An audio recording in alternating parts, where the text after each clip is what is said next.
I've never seen a diamond in the flesh. I cut my teeth on wedding rings. Dude, that's pretty cool. Man, that is a sad clown. Dude, that's pretty good. This is The Gloom, bringing you weekly interviews with F3 Omaha packs, exploring their F3 experiences and finding those sticky elements that create the glue in the gloom.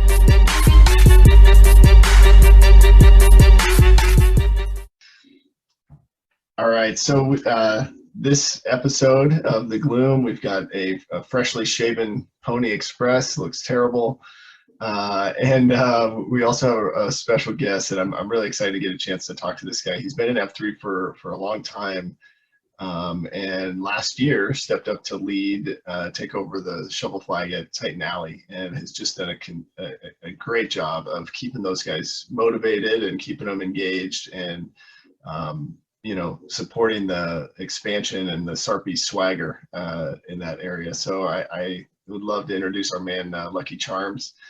Lucky, I won't ask you to use an Irish accent this whole time, but excited to kind of partner your episode with the upcoming St. Patrick's Day holiday. But anyway, all of that to just say welcome, man. And why don't you give us the backstory? Tell us when that first workout was. I think it was over 2.5, 3 years ago, but tell us about it and how'd you get the name Lucky Charms? Yeah, first of all, I'll say, long time listener, first time caller. So thanks for having me on, guys. I think I've listened to every single episode, and it ranges from times where I'm like, oh, dang, I learned something, to other times I'm just laughing along with you guys. So thanks for doing what you're doing. And I have tried to do an entire queue with a Irish accent. I think Tater Tot remembers it best. I made it like 8 minutes of counting, trying to do an Irish brogue, and I don't even know. It was like slipping into, accents from around the world. It was getting brutal, so I had to bail on it. But I had a whole workout plan that I was going to try to use the Irish accent, and it never took. So I have, after that big failure, I won't do it again. But yeah, so I started in F3 May. So it'll be 3 years this May. And I had seen NoDoz and Safe Ride post a bunch of stupid videos and crazy things on Twitter.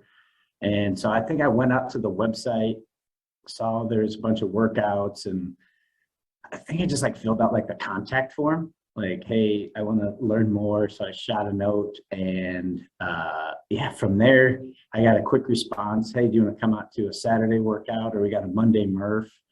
And then I think I was texting Safe Ride or NoDoz, something like that. And like, yeah, just do Tuesday, bring a pair of gloves.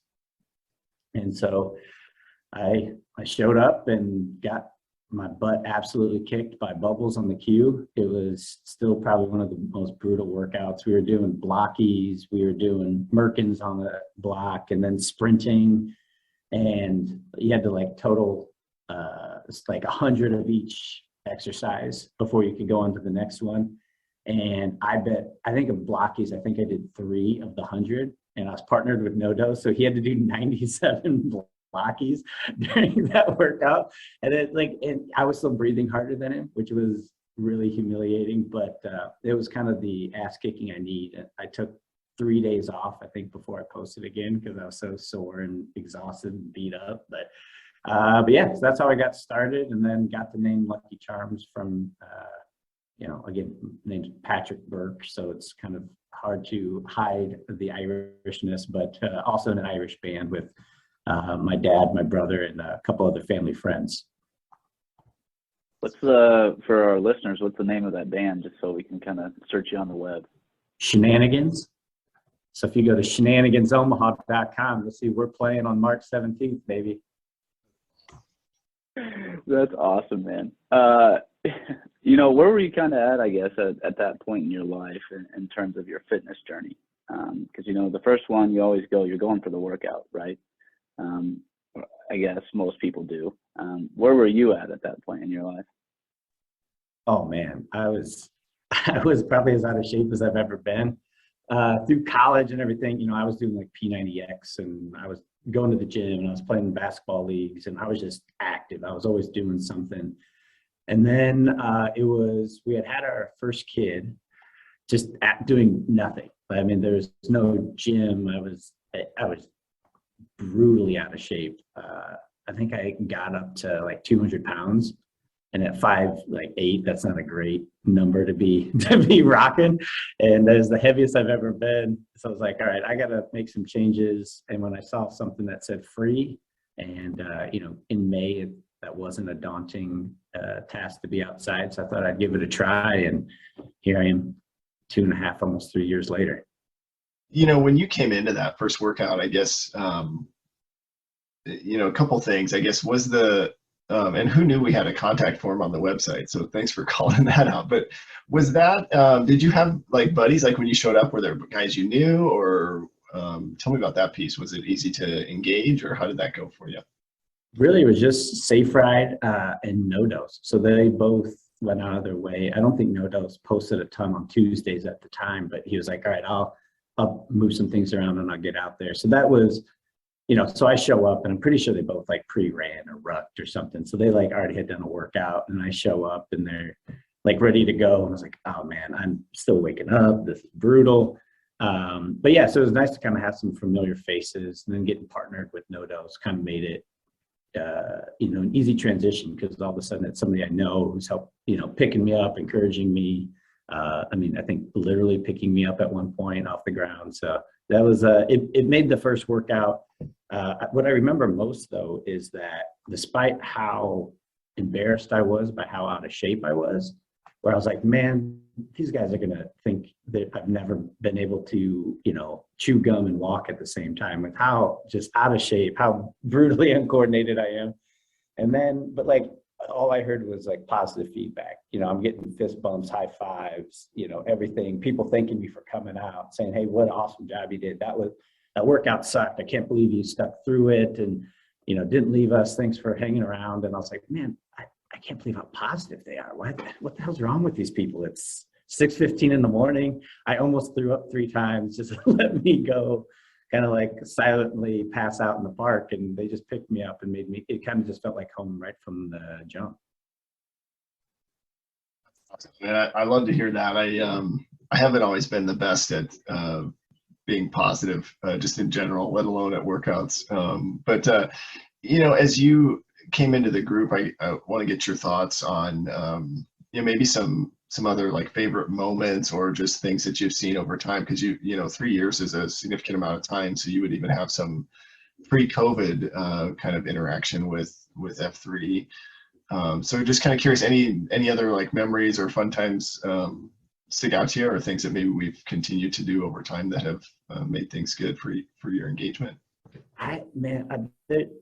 Some of my favorite times, and times where it always seems to happen when I'm like going through something, right, where I think it's too big or people don't want to hear about it or whatever, and I kind of just get in my own head. And then there's somebody hits a COT that's like, man, I've been struggling with something, right? I don't want to put anybody on blast but there's one that was that summer and fall, I think, as somebody was going through some family things, and they were sharing the COT and giving updates. And I was like, oh my God, dude, people are trusting me with this information that I probably wasn't. If I was going through that, I don't even think my, friends from high school, college would know about it, right? So the openness, the sharing, the trust, all of those things, that's what really grabbed me right and stuck out. There's still a couple COTs where I remember, choking back tears and, going up and just like hugging somebody after they shared it. Cause I was like, man, I think they just need the best I can do is a hug. I have nothing else I can give. So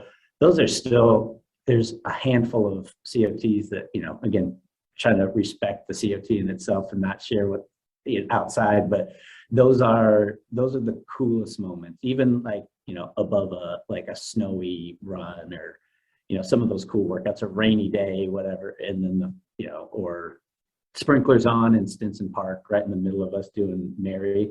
Those are all cool, but man, those COTs, when somebody shares something that really hits and really means something to them, those always are like, okay, hey, I gotta get out of my own head. I gotta share some things. I got to do better. So those are the memories that stick out the most.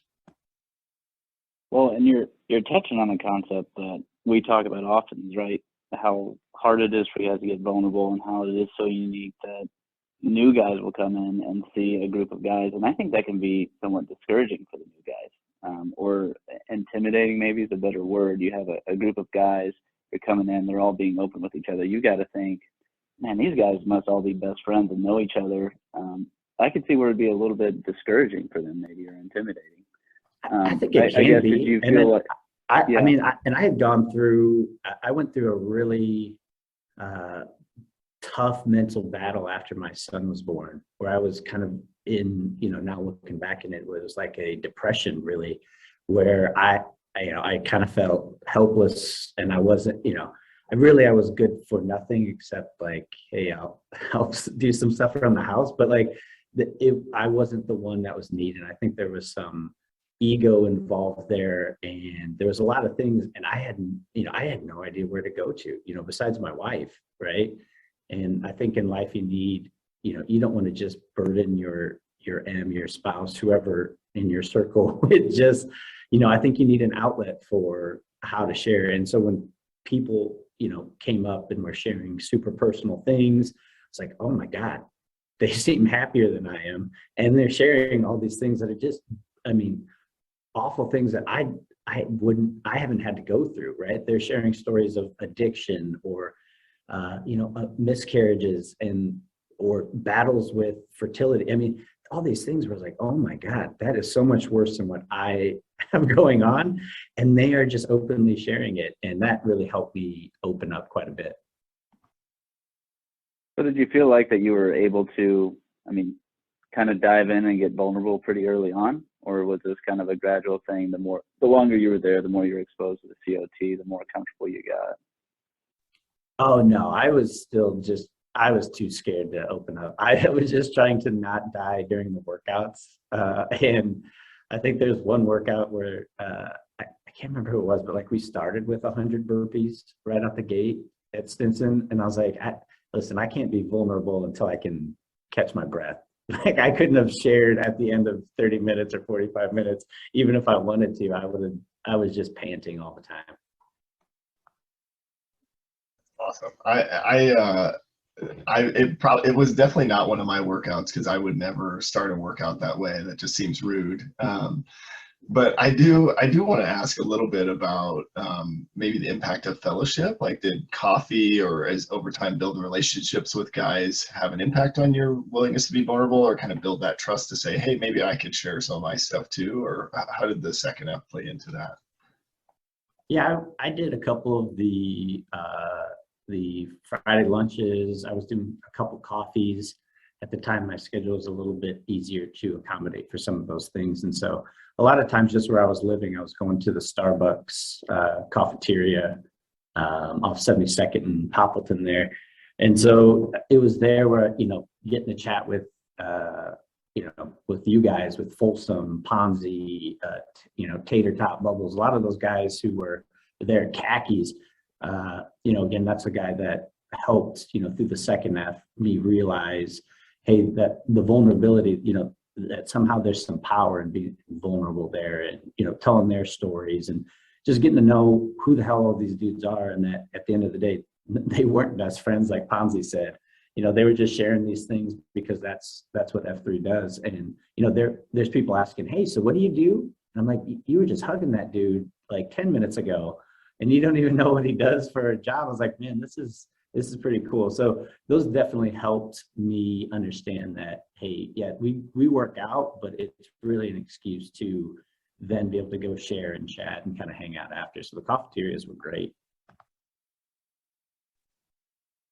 Yeah, it's interesting because in my experience, the cafeteria like adds another opportunity just to like check in with guys. And what you're mentioning about having kids and the disruption that causes, I think, to an entire family, but also to men, that's relatable. Like even, we just had our second kid, and like it's almost like I went through it again, but to have other guys that have, you know, you got like cataracts and splinter cell with like 10 kids, and so you're kind of like, well, I think we'll be all right with two, but let me ask this guy that's got, you know, an army of children how they're doing. And you know, the funny thing for me is both of those guys had their ninth kid right when we had our second, so I was kind of like, well, I don't want to complain about my scenario. But Yeah, that's a good. I got one to name Splinter, so both times. But he was actually a guy that I was probably scared to talk about some of these things with after my first kid, and I was still kind of trying to figure out how I kind of prioritize that mental health side of myself as well. And so I mentioned it to him, I think during a Smurf, and he goes, "Oh man, yeah, hey, I've gone through that."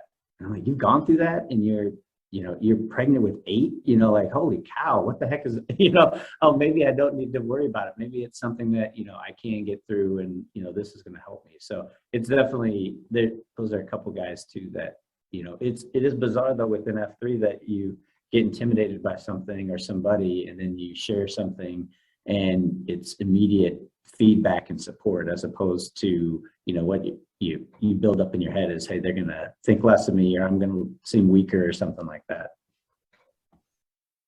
Sure, man. I know you've got baby number 2 on the way. Are you any nerves there, or you feel like you're ready to go? Oh yeah, for sure there's nerves. You kidding me? Yeah. No, I mean, I think I actually started going to, the last couple of months, I've been going to therapy just to kind of help me make sure that mentally I'm strong enough and prepared enough to handle whatever comes my way, right? Like, and I already scheduled a post baby couple weeks after, go in, be able to just chat, share. And again, I think that's been one of my biggest things with F3 is it's kind of taught me how and when it's appropriate to prioritize myself. I think it's easy to get worn down by looking for, being an answer to somebody. So that's probably the biggest thing that F3 has gotten me to. I want to dive in a little bit. Thanks for sharing that. I don't know if you recognize your own vulnerability there. Just a lot of guys would even hesitate to share their talking to somebody, which is just our culture has totally stigmatized that. So I love that you shared that. I'll confess too that I see one therapist, and I may start seeing Honey Badger after we interviewed him. But I do want to ask a little bit about, how do you see the connection between faith, like the faith component, and kind of this mental battle or mental health wellness thing? Is there a relation there for you, or how has faith and mental health developed for you over the last couple of years? Yeah, I guess on the faith side, I guess I was raised Catholic, so coming up my whole life, I think there was, to be honest, I think there's almost like a little stigma of putting other people first kind of all the time. And that's where you find answers, and again, that's probably my misinterpretation of what other smarter people were attempting to teach me through these scriptures, through these readings, through school. But, I think the tie in there is that, when you realize that there's something bigger than yourself. Now, I will say that, as far as practicing, I'm not necessarily practicing in any one religion, but what F3 has taught me to go is to find answers and be open to other things. And so one of my F3 goals this year is that every time I cue, I'm going to share a reading or a scripture or a teaching from a religion or a belief system that's not associated with anything I've been around growing up, so that it makes me a little bit more well-rounded. It makes me find commonality between people who I probably have some sort of preconceived notion about. And so what I've been trying to do is use kind of that faith component of F3 to break down potential barriers that, are imaginary between me and, whether it's other men in F3 or just other people in our community, where how can I be more open to whoever walks into that park or that stadium or wherever we're at that day, how can I be more open and be available to talk with them, to meet them, and in some sort of middle. And I think that's a key piece. Is if you don't believe that there's something bigger around or within all of us, then I don't think you can be selfless. That I think again needs to happen if you're going to try to help other people. And a big component of that is realizing that you don't have answers, but you can still help people along the way by being open. Man, I want to commend you for doing that. To recognizing that, I mean, guys in general are like people, it's our nature to kind of group together, right? Clegg and I have been taking some time looking at the minivan Centurion lately, and Dredd goes in and talks about, okay, that is human nature to almost assemble these tribes of like people.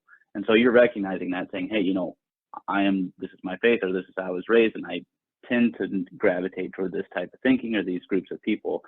And taking the extra step to say, well, I'm going to challenge myself this year to break down some of these barriers and be more inclusive, and I guess put myself out there to meet other perspectives or meet other people. I love that.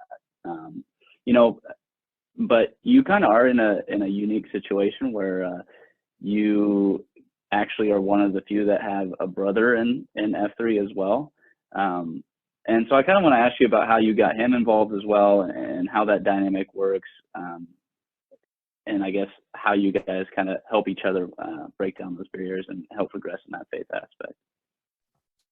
Yeah, so for the record, I like to give myself like a dotted line on the tree of who got Gobbler out. But I've been doing F3 for it's probably about a year, and I had talked to him a couple times about coming out. Is it would he want to do it? And it came to a point where I was going to go on a golf trip with a bunch of F3 guys, and then had to back out. And Huffy, who had started F3, was in the fraternity with Gobbler and said, hey, do you think your brother would go? And I go, oh yeah, go golf the West for sure. He'd be on board. Give him a call. He'd be down. And so he went, and then ended up posting for the first time on this like golf trip with F3. So I don't get the EH credit, but I like to think that I set him up for taking that call. So I'd like to give myself a dotted line there, unofficially. But no, man, it's been so cool having my brother not only be part of F3, but kind of see him really lean in. I think he lost like 60 pounds in 6 months or something like that, to the point where he was like half the dude he was when I was EHing him. And so watching him kind of just like lean in, just buy in, and now he started his own location down in Sarpy, the Danger Zone. So that was awesome. I mean, even like working on the logo for the Danger Zone with him was absolute blast. And it's, if nothing else, it's like another reason that we get to like hang out without kids screaming in the background, without it's just kind of us that get to chat, hang out, see each other a couple times a week. I love it. That's good. And don't discredit yourself. You're half the man you were when you started too.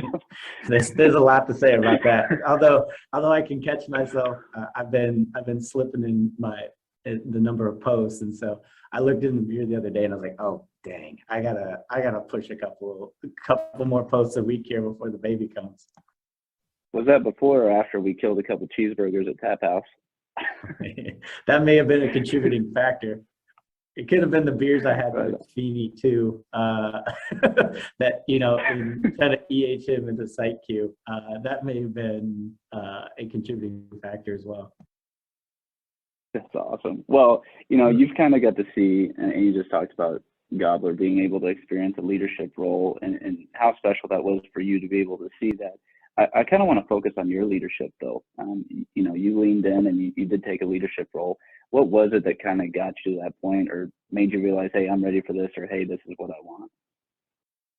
I probably didn't even recognize that it's what I wanted. I was in the process of moving kind of from kind of this Midtown Omaha, moving down to Papillion, and JC reached out and he had started Titan Alley and was looking to kind of pass the shovel flag pretty quickly. And it, and it, you know, it wasn't at first. I was like, man, I don't even think I'm the right guy. Everybody's talking about Sarpy swagger. I'm coming from Midtown Omaha. I've been down to this location maybe 3 times total. I don't think I'm the right guy.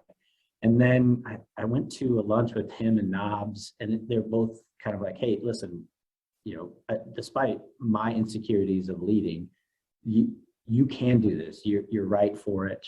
You know, I think somebody who's been through, you know, a lot of the growth in F3, you know, you're the right guy to take this on. And so I kind of went in with a lot of doubt and then left that lunch like, oh, why the hell haven't I done this earlier, right? And so that was kind of the power of those two.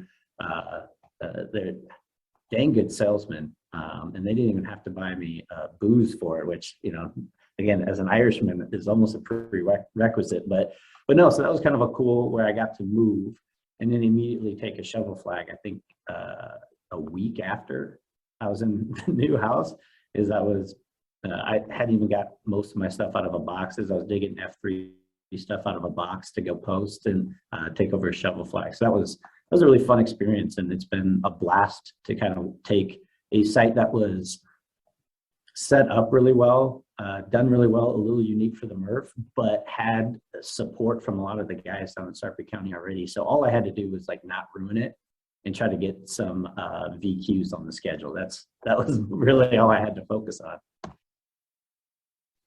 No, that's great. And I think you're also like able to touch on a piece of being able to see the East Omaha or you know, that Omaha group of original group, I should say, and then, you know, transitioning to the Sarpy swagger. What was that like?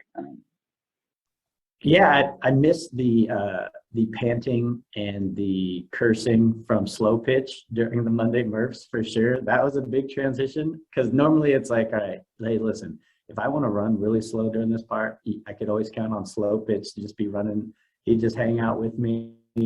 But no, I think it was intimidating. It was like, oh my God, these guys are runners. That was my first take. I was like, why is everybody sprinting down this hill? I was like, oh dang, that's their running pace. Like, this is going to be terrible for me. Nobody's going to hang back. But it was kind of a little bit of that coming into a brotherhood, almost like I experienced when I first posted. I was like, man, do I gotta prove myself? Are they just gonna let me do this? And luckily everybody down there, you know, I'd been down a couple times, so I got, you know, I knew a bunch of the guys already, but they kind of just came in and like, all right, great. What do you need me to queue? Why don't you put me on the schedule? And so it was just, I mean, acceptance right away.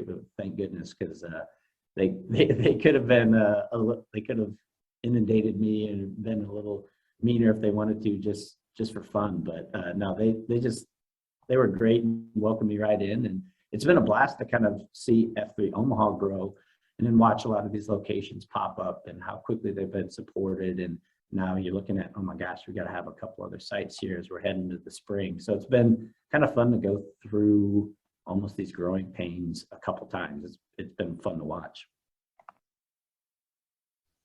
That's something that, you know, I think in F3 Omaha we experienced a few years ago, right, where you're working out 6 days a week with all the same guys, and then you have some growth, and now you're like, I don't see wait time very much. I used to see him every day. So as Sarpy goes through adding more sites on same days, that will be something you can help those guys with for sure. I do think, you know, the other thing that kind of occurred during your leadership at Titan Alley was the addition of a non-MRF site just right across the street, and now those two sites launch workouts at the same time. So just curious, how has that partnership been with Greasefire, and just trying to kind of you know, help empower guys to go to whichever workout, you know, they're going for. I think that's the beauty of, you know, again, I think there's a little bit of the stigma of runners down in Sarpy, and I think having sites that aren't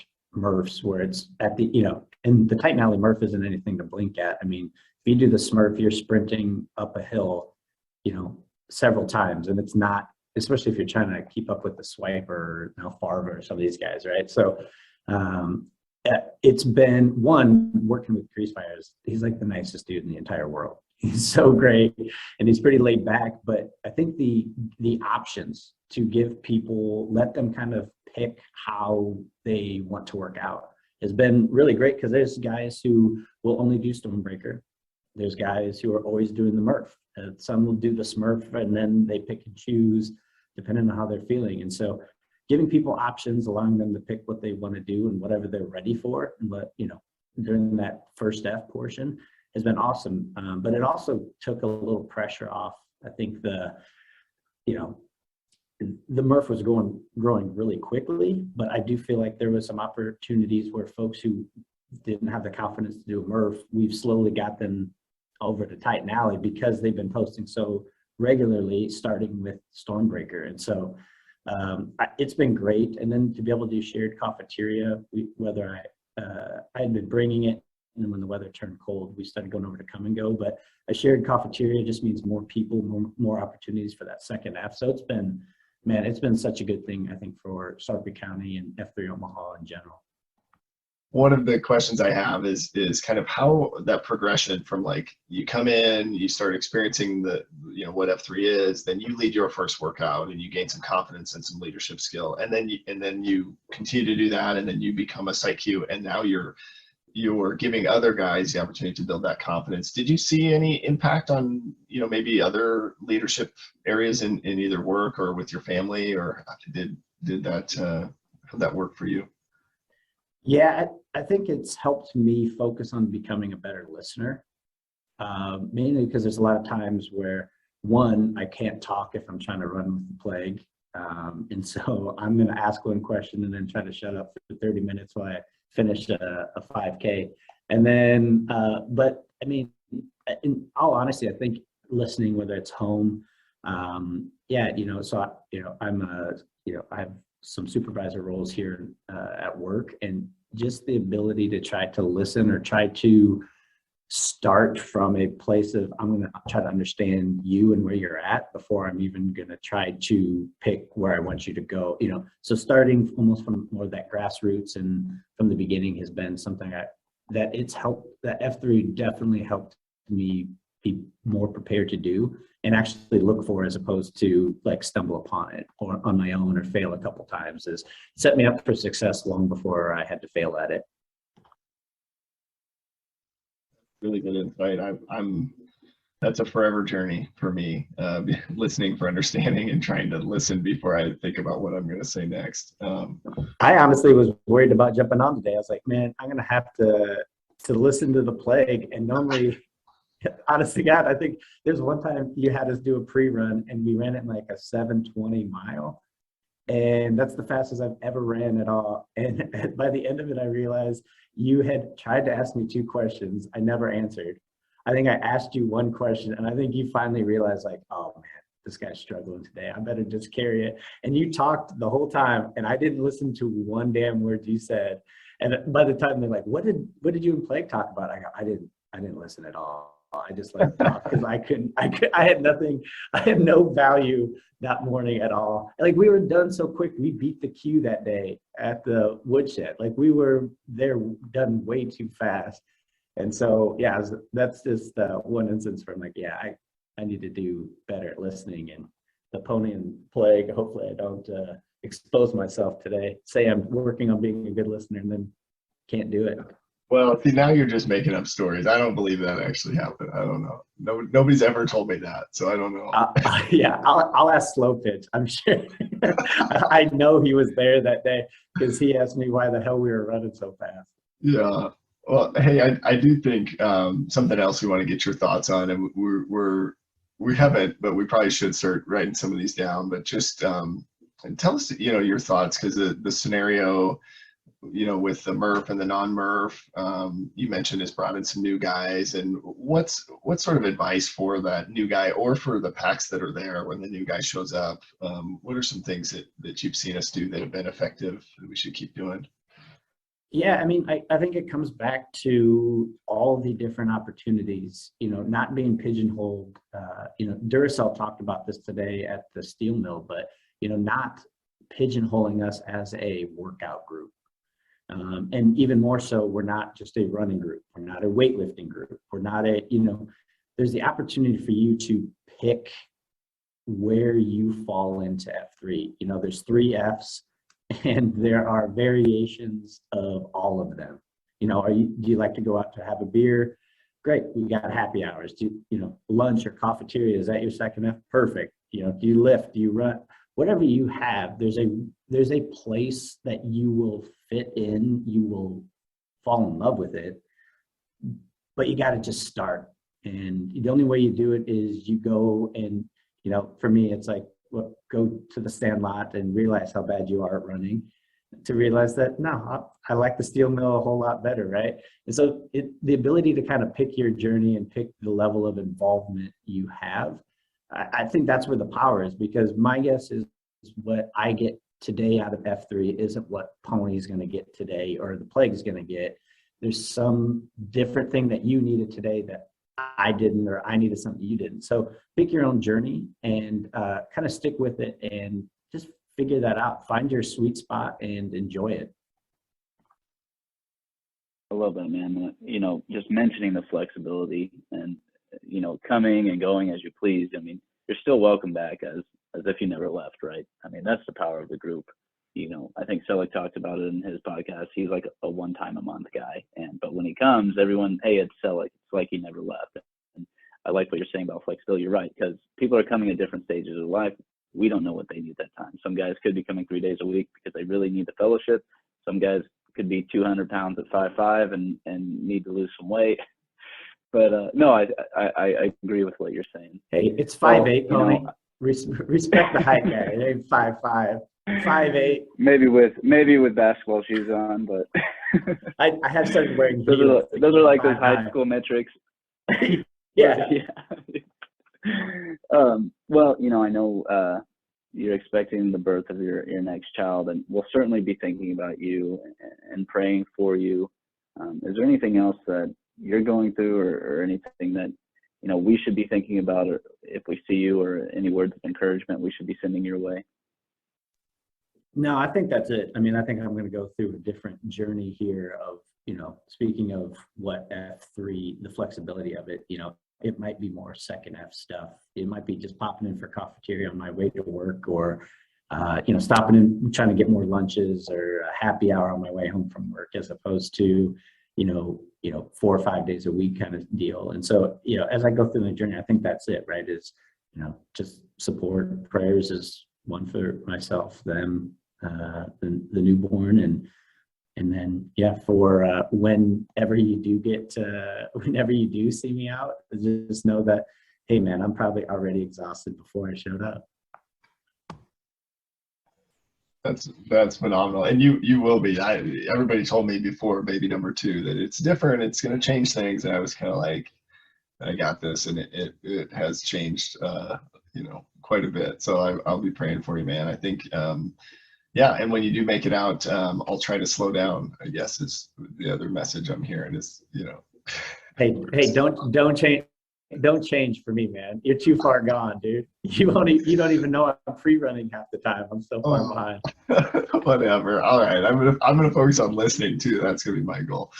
Well, this has sure been great, Lucky. And I think just, I would just tell you, don't hesitate to reach out if you do need anything. I know you know that, but just to reiterate that. And then, hopefully these guys are listening, right? I think you shared a lot of things that are identifiable and just that relate to a lot of us. So I appreciate you, sharing a little bit of yourself and your story. So if somebody sees you out there, I do want to give you a chance to give us your Irish accent. So let's take us out with a little Neighborama. I'll start us off here. Brandon Fleharty, 36, The Plague. The Plague. Plague. John Whitworth, 30, Pony Express.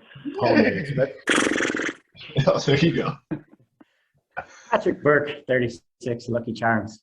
Oh, there it was. Oh, that was good, man. That was really good. I appreciate it, bro.